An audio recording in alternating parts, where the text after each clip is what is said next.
voices that equip us with the weapon and armor. These are the voices that remind us of the power of knowledge they engrave in our young mind. Let us thank them with our prayers. May our little voices would reach God's ears to bless them. Let us pay them tribute, becoming the best versions of ourselves, that they wanted all of us to become nothing less. Wherever our journeys will take us, we will always anchor in their arms, in their hearts. And now, as we celebrate the milestone in our life, let us celebrate this moment with grateful hearts. Our graduation today is our contribution to the future.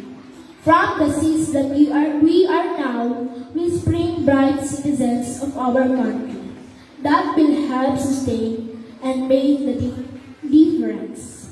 We will be taking different highways from this little road. We will reach this section as we leave this harbor of our elementary school, as proud graduates ready to help build the future for the generations to come.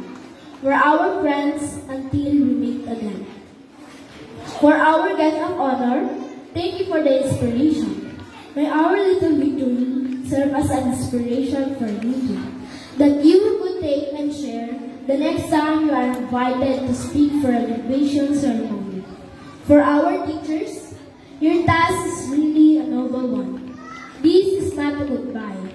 This is just asking your permission and for your blessings as we take off. Please wish us well. And on behalf of Batch 2023-2024 graduates, we hereby salute you for the wonderful year. For my loving parents, Papa and Mama, salamat po sa lahat ng sakripisyo at pagmamahal na nilaan niyo po sa akin. Alam ko po, sa bawat baon ay binibigay niyo po sa akin, ito po ay pinaghihirapan niyo. Ang lahat ng ito ay binibigyan ko po ng halaga. Tinitiis po niyo ang hirap sa pagtatrabaho upang maibigay niyo lang po ang pangangailangan namin magkakapatid. Mahal na mahal ko po kayo. Now, I offer to you my first accomplishment of the many triumphs and honor I will bring home from now. For my dear classmates, with whom I share joy, love and pains during our stay together. Go on. Always take the bright road to the country. When the roads are seem dark in some days, take refuge and find the guidance of the little lampposts of the memories from this moment.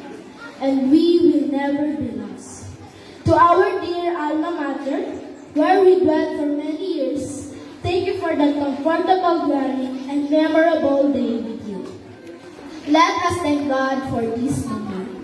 Let us thank Him for all the people, the extension of His love, His angels that He sent to make sure all that we have now and our future will happen. Again, thank you to everyone. Please give us your blessings and prayers, that the Lord will guide us in our long journey towards the fulfillment of our dreams.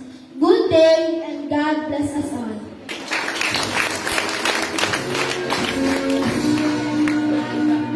Thank you, Angelo. That was